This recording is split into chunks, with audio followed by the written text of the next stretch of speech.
Hello everyone, welcome back to our channel Foster Academy. I hope you are well and healthy. This is Shweta Panchal. स्वागत है आपका इस class में। और इस क्लास में हमारा जो टॉपिक रहेगा आज का वो रहेगा इलेक्शंस। ठीक है, इलेक्शंस यानी चुनाव। सभी के लिए हेल्पफुल है ये टॉपिक। अगर आप EMRS की तैयारी कर रहे हैं या फिर आप DSSB की तैयारी कर रहे हैं, ठीक है, वो कोई भी एग्ज़ाम जिसमें ये वाला टॉपिक आपका आ रहा है, वहाँ पर आपके लिए ये वाली वीडियो बहुत ज़्यादा हेल्पफुल रहने वाली है। आप डिस्क्रिप्शन बॉक्स ज़रूर चेक कर लीजिए, वहाँ पर प्लेलिस्ट के लिंक आपको मिल जाएंगे। और साथ ही अगर आपको सिलेबस नहीं पता है EMRS का ठीक तरीके से, तो मैंने वीडियो बनाई हुई है, आप डिस्क्रिप्शन बॉक्स में जाकर उस वीडियो को भी चेक कर सकते हैं। ठीक है ना। Let's start the video. अब देख लेते हैं हमारे टॉपिक के बारे में। चैनल को सब्सक्राइब कर लीजिए अगर आपको सही लगे तो। ठीक है, तो इंट्रोडक्शन में हम बात करेंगे सबसे पहले, क्योंकि हमारा जो टॉपिक है इलेक्शन, इससे पहले हमने काफ़ी सारी चीज़ें पढ़ी हैं। लोकतंत्र क्या होता है, चुनौतियाँ क्या होती हैं, किस तरीके से क्या चीज़ें होती हैं किसी देश में, और उस देश की जो सरकार है वो कितना मैटर करती है उस देश के लोगों के लिए। तो यहीं पे इंट्रोडक्शन में हम बात करेंगे चुनाव की। तो देखिए, सबसे पहली बात तो यही है कि हमारे देश का नाम क्या है, भारत। ठीक है, और यहाँ पर हमारी जो कह सकते हैं कि स्ट्रक्चर क्या है रूल करने का, तो हमारी जो व्यवस्था है वो लोकतांत्रिक व्यवस्था है, और साथ में हम गणतंत्र भी हैं। ठीक है, तो सिंपल सी बात यहाँ पर ये आती है, गणतंत्र का मतलब होता है रिपब्लिक। गणतंत्र का मतलब क्या होता है, रिपब्लिक कंट्री है। तो इंडिया जो है वो एक डेमोक्रेटिक कंट्री भी है और एक रिपब्लिक भी है, यानी लोकतंत्र और गणतंत्र दोनों हैं। आपको सोशल साइंस का टीचर होने के नाते इन दोनों के बारे में प्रॉपर पता होना चाहिए कि इसका मतलब क्या है। लोकतंत्र का मतलब होता है कि ऐसा शासन जहाँ पर लोगों का शासन होता है, लोगों के लिए होता है और लोगों द्वारा ही किया जाता है। और गणतंत्र का मतलब होता है कि उस शासन में शासन की बागडोर किसी नॉर्मल व्यक्ति के हाथ में होगी जो जनता का प्रतिनिधित्व करेगा। ठीक है, कोई राजा या रानी रूल नहीं होगा। ठीक है, जहाँ पर जिस कंट्री में राजा या रानी रूल पूरे तरीके से खत्म हो चुका है, वो जो देश है, जो कंट्री है, वो एक गणतंत्र देश यानी रिपब्लिक कंट्री मानी जाएगी। इसी वजह से आप बहुत सारी कंट्रीज़ के नाम के बाद आगे भी देखते हैं ये चीज़ रिपब्लिक ऑफ ऐसे करके लिखा आता है। ठीक है, यानी वो आपको प्योरली बता रहे हैं कि ये जो कंट्री है यहाँ पे कोई भी किंग या क्वीन रूल नहीं है। जैसे कि आप ब्रिटेन की अगर बात करेंगे, तो ब्रिटेन जो है वो एक लोकतांत्रिक कंट्री है, लेकिन क्या वो गणतंत्र है? वहाँ पर क्वीन और किंग का रूल है। इसलिए ऐसा ज़रूरी नहीं है कि अगर कोई कंट्री डेमोक्रेटिक है तो वो रिपब्लिक भी होगी ही। ठीक है ना। तो चलिए, ये चीज़ देखी हमने। तो ये एक लोकतांत्रिक कंट्री होने के नाते अगर हम भारत में चुनाव की बात करें, इलेक्शंस की बात करें, तो यहाँ पर स्ट्रक्चर जो देखने को मिलता है उसमें ये है कि सभी को जो है वोट देने का अधिकार है। ठीक है, और चुनाव किए जाते हैं। यहाँ पर अलग अलग तरीके के चुनाव होते हैं, आम चुनाव जिसको बोल सकते हैं आप।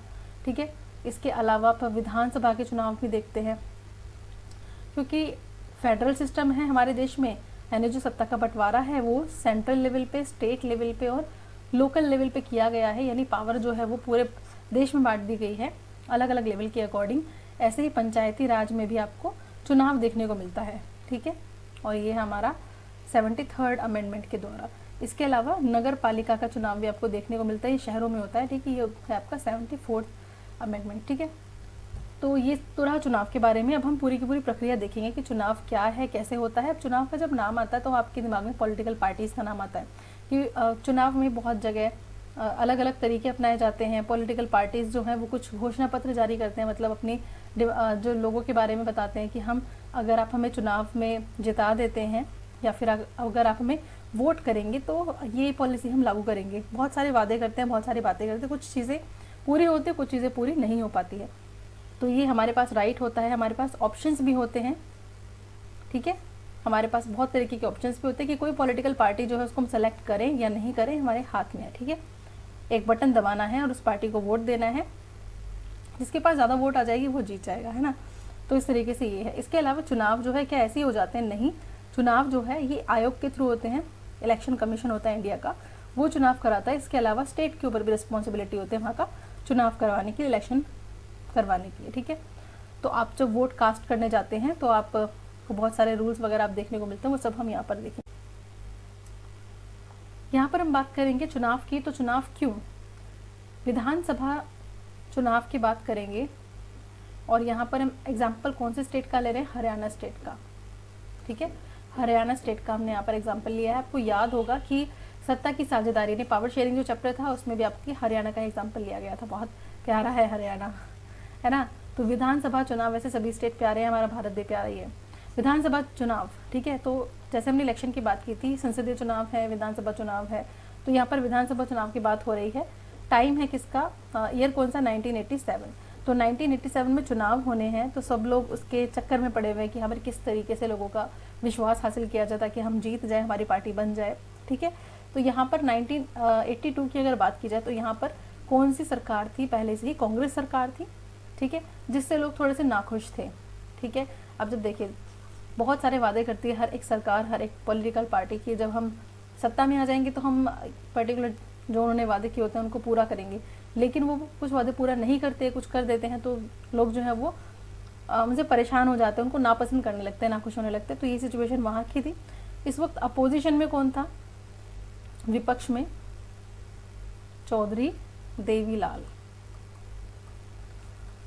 ठीक है, तो इन्होंने क्या है, एक आंदोलन चलाया हुआ था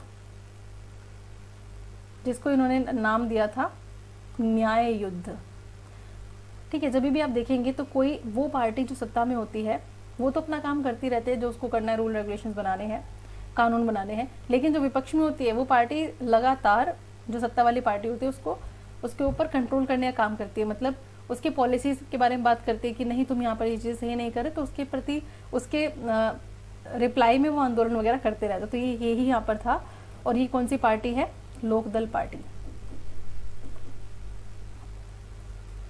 तो यहाँ पे इन्होंने एजेंडा रखा, या फिर कह सकते हैं कि इन्होंने लोगों के सामने ये बातें रखी कि हम क्या करेंगे अगर हम इलेक्शन जीतेंगे।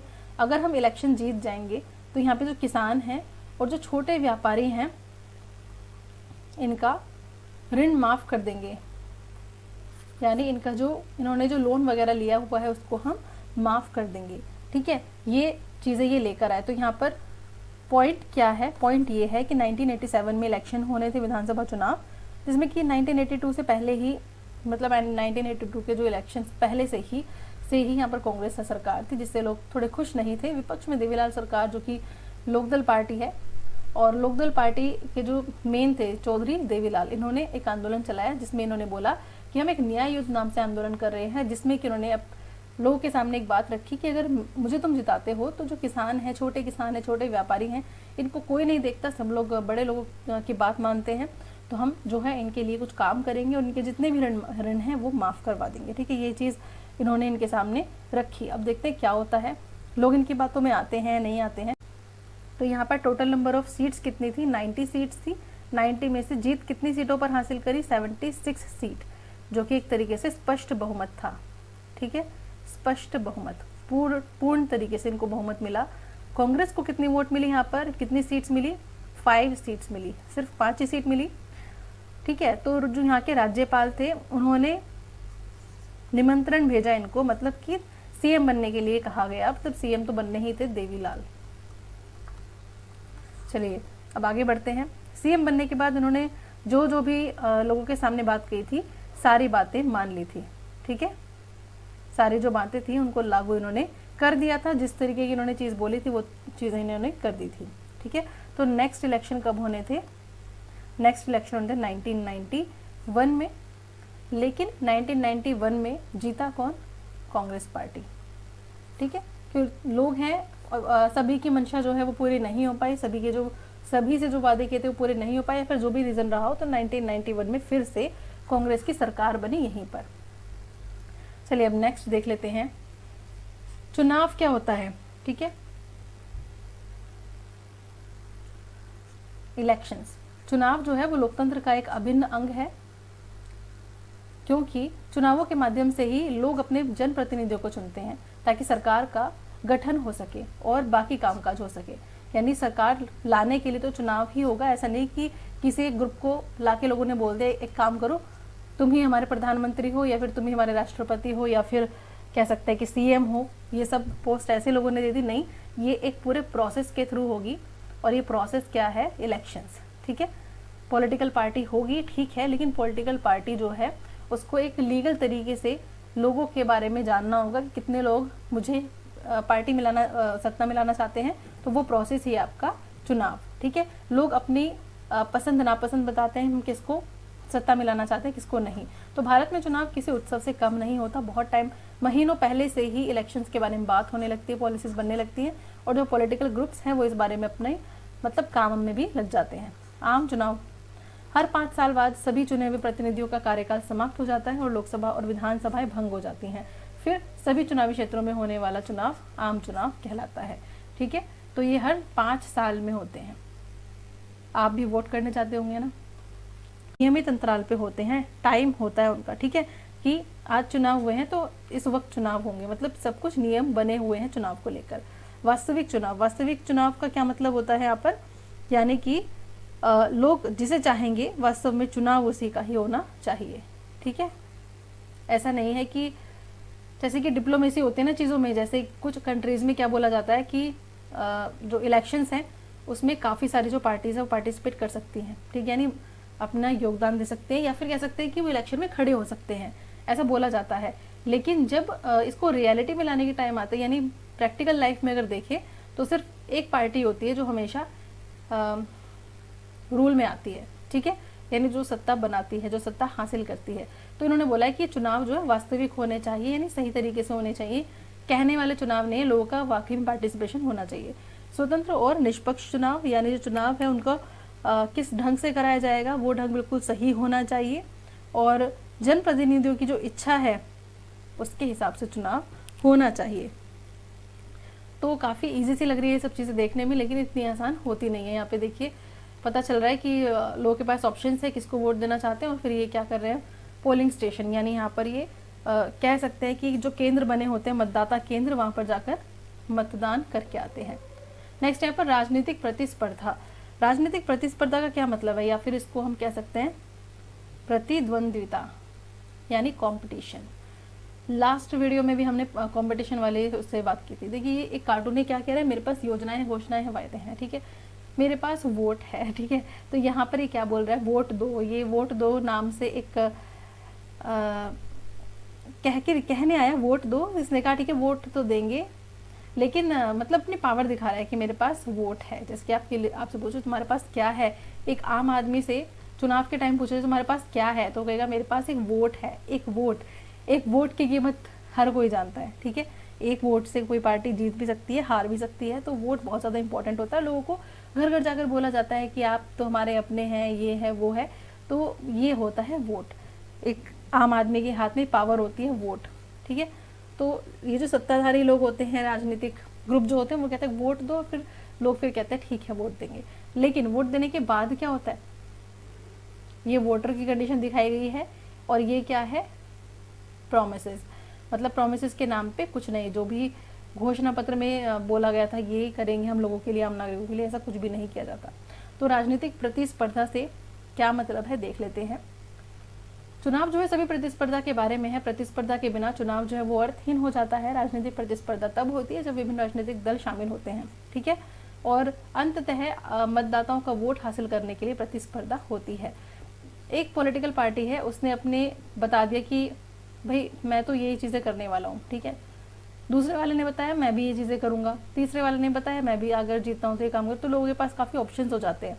तो ये भी जो पार्टीज़ है ना, ये ज़्यादा से ज़्यादा अच्छा काम करने की कोशिश करेंगी कि उससे अच्छा काम करूँ, मैं उससे अच्छा काम करूँ।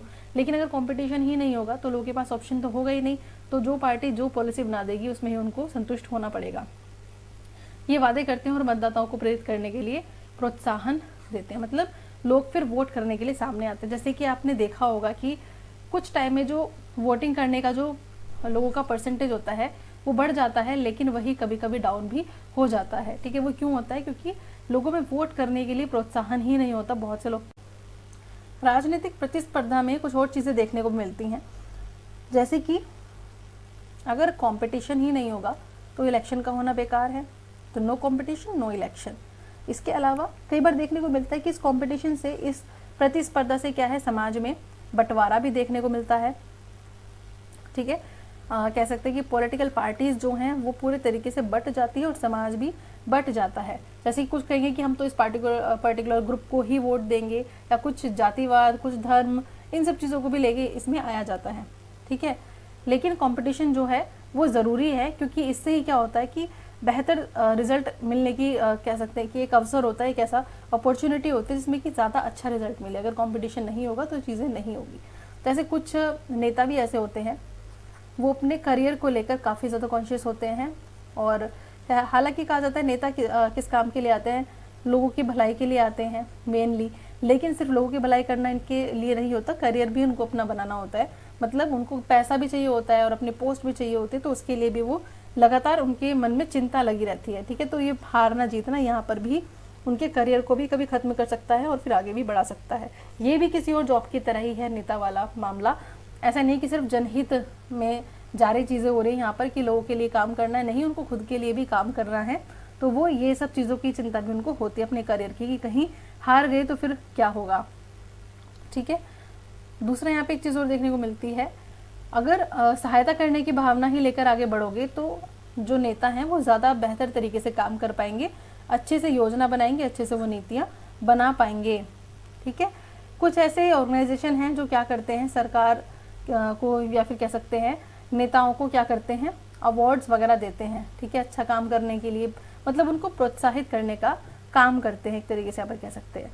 अब भारत में अगर चुनाव देखें, या फिर कह सकते हैं कि चुनाव की जो पद्धति है वो कैसी है भारत में, तो आपको पता है क्योंकि भारत एक लोकतांत्रिक देश है, तो यहाँ पर चुनाव का जो तरीका है वो बिल्कुल क्लियर है हमारा। ठीक है, फेडरल सिस्टम भी है।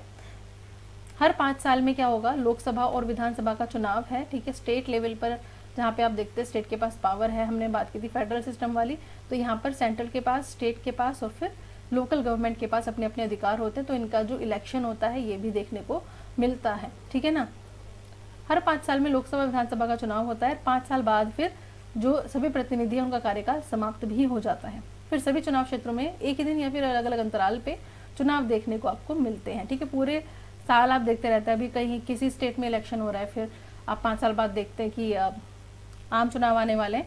तो इन चुनावों की जो तैयारी है वो ऐसा नहीं है कि 5 साल खत्म हो जाएंगे या फिर कब 5 साल खत्म होने वाले होंगे तभी तैयारी चल रही है। इलेक्शंस के जीतते ही जो पार्टी है वो अगले इलेक्शंस की तैयारियों में लग जाती है और अपनी पॉलिसीज इसी हिसाब से बनाती है कि अगले इलेक्शन में भी वही जीते। ठीक है, इसमें होता क्या है, चुनाव क्षेत्र की अगर हम बात करें तो इलेक्शन के लिए पूरा प्रोसेस होता है जिसमें कि चुनाव क्षेत्र बनाए जाते हैं।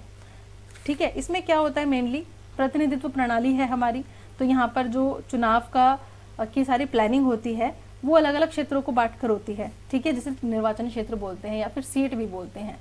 चुनाव के उद्देश्य से देश को अनेक छोटे छोटे क्षेत्रों में बांट दिया जाता है। ये पूरा क्षेत्र है, इसमें छोटी छोटी इकाइयों में इसको बांट दिया जाता है। ठीक है,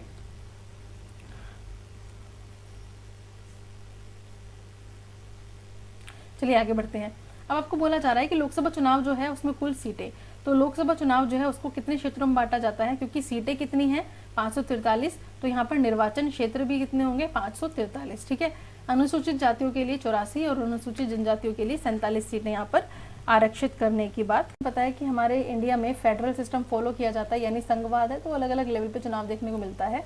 इसलिए हम बात करते हैं लोकसभा चुनाव की बात करते हैं, इसके अलावा हम विधानसभा चुनाव की भी बात करते हैं, और स्थानीय लेवल पर जो चुनाव होते हैं, पंचायती राज पंचायत चुनाव या फिर नगर पालिका चुनाव, इन सब के बारे में बात करते हैं ना। तो क्योंकि मेंशन है कॉन्स्टिट्यूशन में, तो इनको हटाया नहीं जा सकता, मतलब कि ये तो होने ही हैं इलेक्शंस। टाइमिंग सबकी अलग अलग होती है और सबको पता ही है कि 5 साल क्या है टाइमिंग है। ठीक है, चलिए फिर देख लेते हैं यहाँ पे और सिस्टम कैसे काम करता है। सबसे पहली चीज़ जो है वो है चुनाव क्षेत्र आपका। ठीक है, हमारे देश में क्या किया जाता है, क्योंकि सभी को पता ही है कि प्रतिनिधित्व प्रणाली है, तो चुनाव का जब आयोजन किया जाता है तो देश को क्षेत्रों में बांट दिया जाता है। इन्हीं को बोला जाता है निर्वाचन क्षेत्र। निर्वाचन क्षेत्र, और हर क्षेत्र में से क्या किया जाता है, प्रतिनिधि का चुनाव किया जाता है। ठीक है, हर एक क्षेत्र में से प्रतिनिधियों का चुनाव किया जाता है। मान लिया क्षेत्र है तो यहाँ पे अलग अलग चुनाव क्षेत्र हैं ये, तो फिर यहाँ से ये निर्वाचन क्षेत्र हैं ये अलग अलग, तो हर किसी से एक एक सदस्य आएगा। ठीक है, जीत कर, जो भी जीतेगा, तो इस तरीके से प्रतिनिधि वहाँ से आते हैं चुनकर। ठीक है, तो उनका चुनाव होता है। प्रत्येक क्षेत्र में से क्या करते हैं, वोटर्स जो होते हैं, मतदाता जो होते हैं, वो चुनाव करने जाते हैं, मतलब कि वोट डालने जाते हैं, और वहाँ से जो जीतता है उसका चुनाव किया जाता है, वो आगे बढ़ जाता है ना। आरक्षित निर्वाचन क्षेत्र आपको पता ही है क्या होता है। यहाँ पर क्या SC ST कैटेगरी के लिए अलग से चुनाव क्षेत्र वगैरह की बात है। कि यहाँ पर एक पर्टिकुलर जो कास्ट है वही उस कास्ट से ही व्यक्ति खड़ा हो सकता है ग्रुप से, और ऐसा इसलिए किया गया ताकि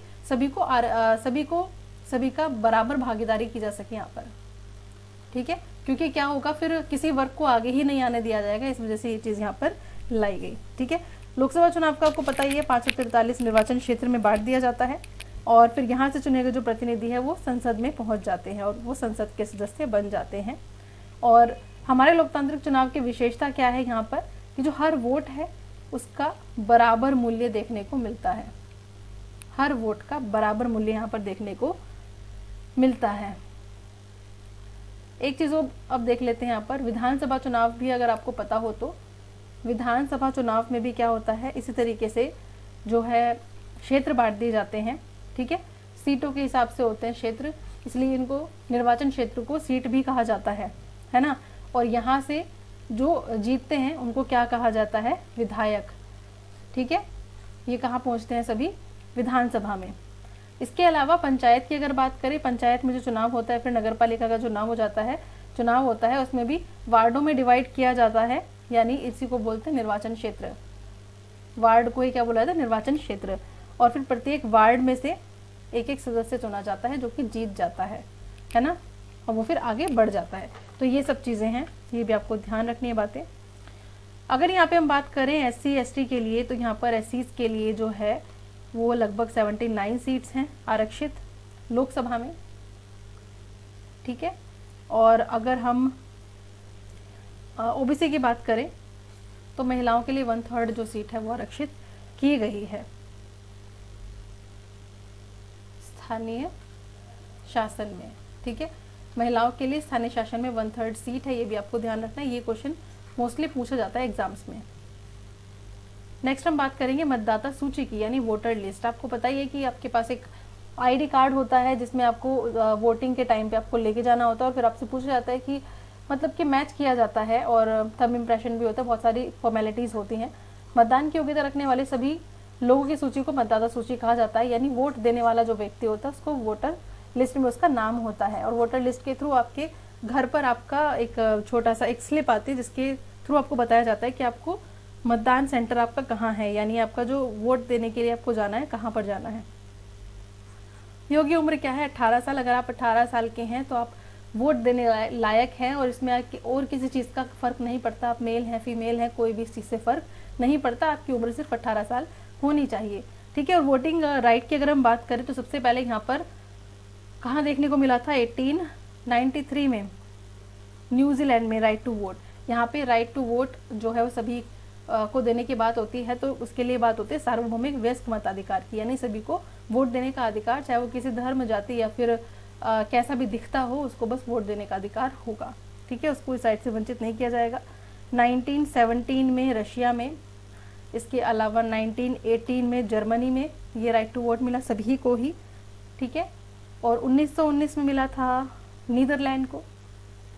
अगर बात की जाए ब्रिटेन की तो ब्रिटेन को 1928 में, इंडिया को 1950 में, और अमेरिका को 1965 में।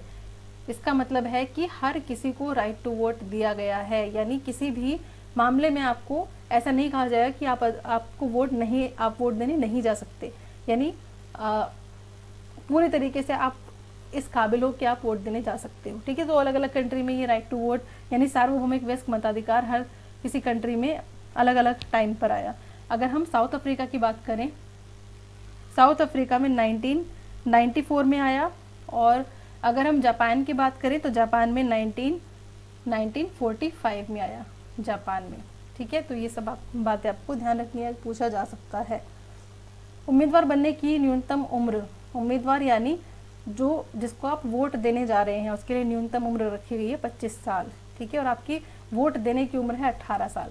टिकट क्या बोला जाता है, जो उम्मीदवार होते हैं उनको वोट देने के लिए क्या है, रजिस्ट्रेशन वगैरह कराना होता है, तो पार्टी के मनोनयन को सामान्य भाषा में टिकट कहा जाता है, यानी टिकट मिल गया है, उसके बाद उसको नामांकन पत्र भी भरना होता है, ठीक है। काफ़ी सारी चीज़ें होती हैं। इसके अलावा क्या होता है, रकम भी जमा, जिसको हम क्या बोलते हैं, जमानत, थोड़ा पैसा जो है जमानत के रूप में देना पड़ता है। इसके अलावा घोषणा पत्र जो होता है उसको भी भरवाया जाता है उम्मीदवार से, सारी चीज़ों के बारे में। इसके अलावा प्रॉपर्टी वगैरह का ब्यौरा भी देना होता है, बहुत सारी चीज़ें होती हैं, ठीक है।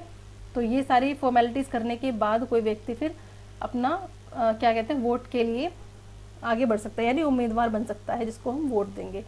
चुनाव अभियान के विभिन्न माध्यम या फिर साधन, जैसे कि चुनाव के टाइम में पोस्टर लगाए जाते हैं, सभाएं की जाती हैं, लोगों को इकट्ठा किया जाता है, भाषण दिया जाता है। जगह जगह पर आप देखते हैं कि लोग मंडली बना के घूम रहे हैं और बात कर रहे हैं कि हम इस पॉलिटिकल पार्टी को वोट देंगे। फिर एक घर जाकर मुलाकात करना, यानी ये भी शामिल है इसमें।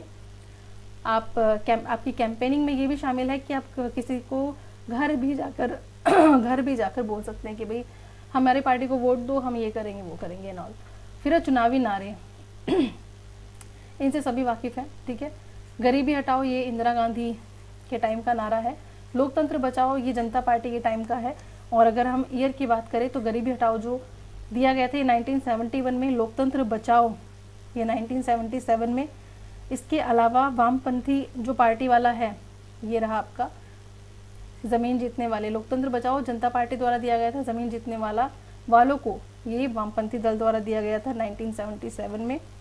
और ये दिया गया था 1983 में तेलुगु देशम पार्टी द्वारा तेलुगु स्वाभिमान, ठीक है, जिसमें इम्पोर्टेंट व्यक्ति कौन है, एनटी रामाराव, ठीक है। तो चुनावी नारे भी चलते हैं, सारी बातचीतें भी होती हैं, लोगों को बोला जाता है कि आप अगर हमें वोट देंगे तो आपको क्या फ़ायदा हो सकता है। फिर चुनावों के दौरान कोई भी उम्मीदवार या पार्टी क्या काम नहीं कर सकती है, तो क्या काम नहीं कर सकती है, जितनी भी ऐसी चीज़ें यहाँ मेंशन हैं। लोगों को प्रलोभन ना दें, यानी ये ना बोलें कि भाई अगर तुमने वोट दिया तो फिर आपके घर पे कोई पर्टिकुलर गिफ्ट पहुंचाया जाएगा या फिर कुछ भी ऐसी चीज़। घूस या धमकी नहीं दी जानी चाहिए, जाति धर्म के नाम पर वोट नहीं मांगने चाहिए, या फिर चुनावी अभियान में सरकारी साधनों का इस्तेमाल नहीं करना चाहिए। लोकसभा चुनाव में एक क्षेत्र में 25 लाख या विधानसभा क्षेत्र में 10 लाख से ज़्यादा का खर्च नहीं करना चाहिए। चुनाव प्रचार के लिए किसी धर्म स्थल का प्रयोग नहीं करना चाहिए। ये सारी वो कंडीशंस हैं जो कि एक चुनाव कैंपेनिंग के दौरान जब लोग जाते हैं वोट मांगने के लिए, उस वक्त ये सब चीज़ें उनको नहीं करनी चाहिए, यानी उम्मीदवार जो है ये सब चीज़ें नहीं करेगा। मतदान और मतगणना, देखिए मतदान और मतगणना का आपको बहुत अच्छे से पता है। आपको एक सेंटर दिया जाता है जहाँ पर आपको जाकर वोट कास्ट करनी होती है, और वोट देने के बाद जो है पूरा एक प्रोसेस होता है। आप एक पर्टिकुलर रूम में जाते हैं, वहाँ पर आपका वोटर आईडी देखा जाता है। इसके बाद फिर आप आगे बढ़ते हैं, वहाँ पर फिर आपके जो हाथ पे निशान लगाया जाता है। और अब ये ऐसा इसलिए किया जाना शुरू किया गया ताकि आप दोबारा से वोट ना दे सकें, ठीक है। इसके बाद आप आगे बढ़ते हैं और अब आप ईवीएम पर पहुँच जाते हैं, इलेक्ट्रॉनिक वोटिंग मशीन, जहाँ पर आपके पास ऑप्शंस होते हैं और बटन दबाकर आप क्या कर सकते हैं, वोट अपनी कास्ट कर सकते हैं, जिसको भी आपको अपनी फेवरेट पार्टी को वोट करना है, ठीक है। इससे क्या होगा कि आप फिर ये सब जो वोट हो जाएंगी, वोटिंग का एक टाइम होता है अलग अलग जगह पे, तो आप जब वोट करेंगे पर्टिकुलर टाइम में, वोटिंग ख़त्म हो जाएगी जब, तो उसके बाद जो सारी वोट है वो क्या कर दी जाएगी, उसको सील कर दिया जाता है, ठीक है। और इसको फिर ले जाया जाता है काउंटिंग के लिए। फिर क्या होता है, वोट्स की काउंटिंग होती है और काउंटिंग के रिजल्ट फिर बताए जाते हैं कि कौन सी जो पॉलिटिकल पार्टी है, कौन व्यक्ति है जिसको सबसे ज़्यादा वोट मिले हैं, ठीक है। ये रही मतगणना, यानी वोट को गिनने वाली बात। फिर भारत में चुनाव क्यों लोकतांत्रिक है, हमसे पूछा जाता है कि ऐसा बोला जाता है कि चुनाव लोकतांत्रिक है, जैसे कि ईवीएम है। कई बार ये भी बोला जाता है कुछ लोगों द्वारा कि ईवीएम जो है इसमें छेड़छाड़ की जाती है ताकि जो बड़ी पॉलिटिकल पार्टी है वो अपने हिसाब से अपनी ही वोट ज़्यादा करा ले।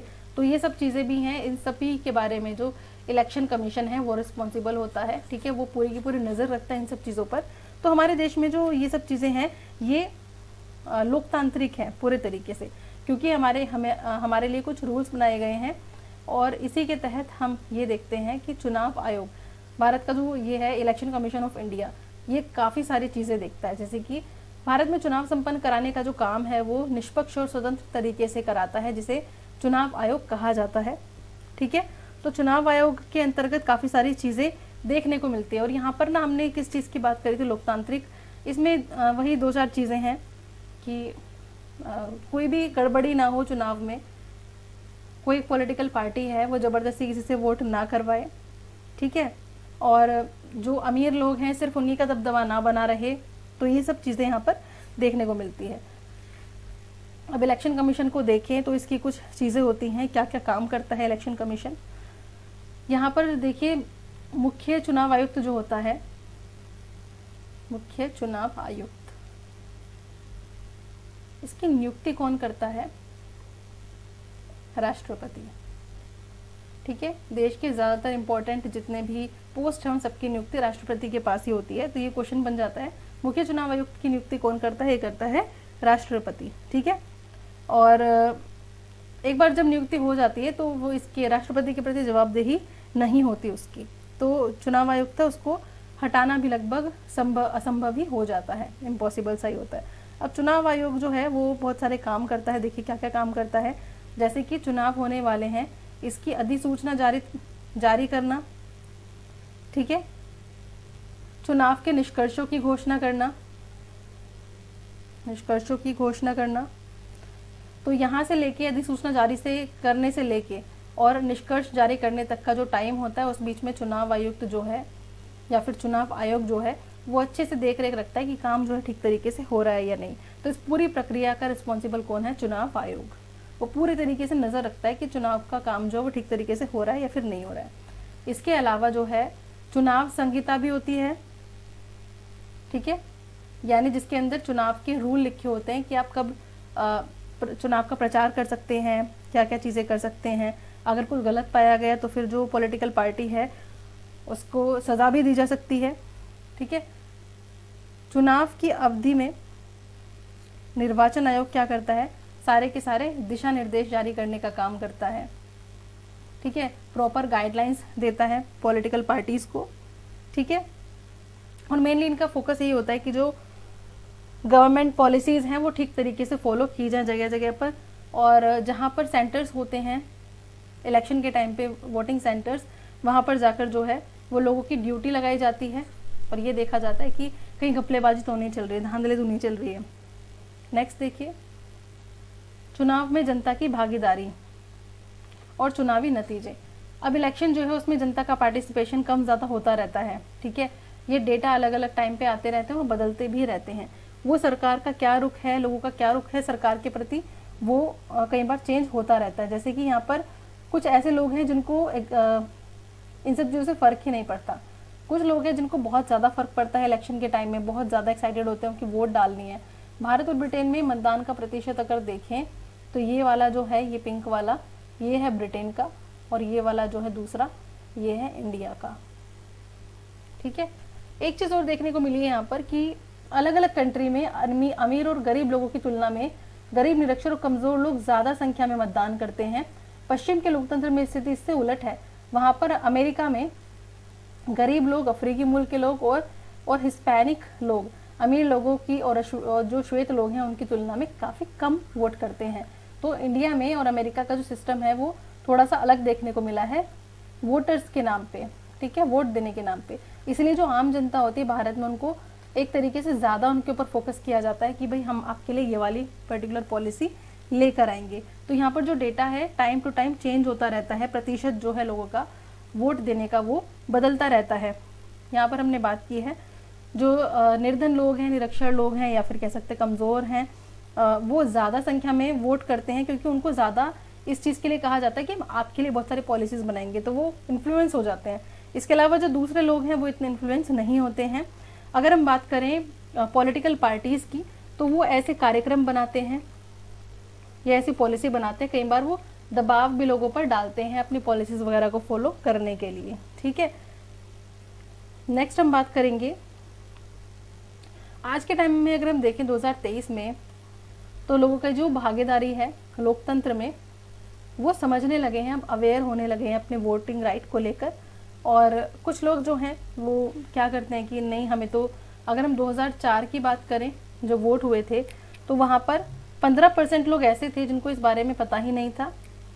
एक और जब जारी हुआ था पूरा सर्वे का, तो उसमें बताया गया था 18% लोग ऐसे थे जिन्हें इस चीज़ से फ़र्क ही नहीं पड़ता वोट से, और 67% लोग ऐसे थे जिन्होंने कहा कि ठीक है हमने वोट किया है, हमें वोट करना है। तो इस तरह की कंडीशन भी देखने को मिलती है। नेक्स्ट हम बात करते हैं चुनावी नतीजों की। तो चुनावी नतीजों में कई बार क्या होता है कि आप कहते हो कि ये पॉलिटिकल पार्टी आ गई है सत्ता में, इसको तो आना ही नहीं था, यहाँ तो कुछ गड़बड़ हुई है। तो ये भी काफ़ी हद तक सोचने वाली बात है कि लोग जो हैं कई बार कोई पार्टी हार जाती है तो वो उस हार को बर्दाश्त नहीं कर पाते कई बार कोई पार्टी जीत जाती है तो उसको बर्दाश्त नहीं कर पाते, उनको लगता है कि ये पॉलिटिकल पार्टी तो जीत ही नहीं सकती थी, जो हमें लगता था वोट तो इसी को मिलेगा। तो कई बार जो मामला है बिल्कुल उलट हो जाता है ना, ये सिचुएशन भी देखने को मिलती है। कई बार क्या होता है कि हमारा जो प्रतिनिधि है फेस वैल्यू कई बार ज़्यादा मायने रखते हैं, तो हमने उसको वोट किया है, लेकिन बाकी जगह पर उस पार्टी को उतने वोट नहीं मिल पाए, तो वो भी होता है। कई बार लोगों के मन में आता है कि कहीं वोट खरीदे तो नहीं गए हैं, यानी कई बार क्या होता है कि कुछ लोगों को पैसे देकर जो है वो वोट करने के लिए कहा जाता है कि हम आपको पैसे दे रहे हैं तो इस पॉलिटिकल पार्टी को आपको वोट करना है। तो ये सब चीज़ों के लिए ही तो इलेक्शन कमीशन है, ताकि इन सब चीज़ों को ढंग से देख सके, है ना। पहले क्या है कि अगर आप वो जो मार्क है नहीं लगाएंगे हाथ के ऊपर, जो इंक लगती है, तो फिर कोई भी वोट देने के लिए दोबारा आ सकता है किसी और का आई कार्ड लेके, या फिर नाम आई कार्ड भी नहीं होगा तो फिर ऐसे बोल के वोट दे सकता है। लेकिन अब इलेक्शन कमीशन ने गाइडलाइंस जारी कर दी है जिसमें कि घपलेबाजी की उम्मीद बहुत ही कम रह जाती है, संभावना बहुत ही कम रह जाती है। ठीक है, नेक्स्ट चलते हैं हम। ये रहा यहाँ पर वोटर्स वगैरह की हमने बात की थी।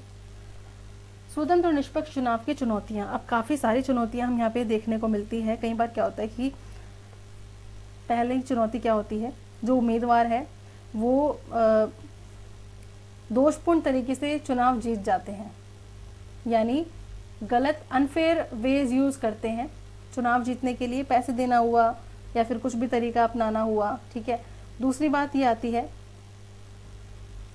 कि वो जो टिकट वगैरह देने वाली बात होती है वो अपने ही रिश्तेदारों के पास चले जाना, सारी की सारी चीज़ें।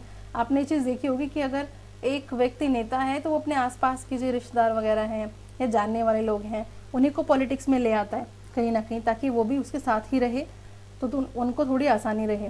इसके अलावा वही वाली बात है, टिकट उन्हीं लोगों को दिलवा जाता है, अपने जानने वाले लोगों को। ठीक है, व्यवहार जो है पॉलिटिकल पार्टीज़ का वो भी मायने रखता है।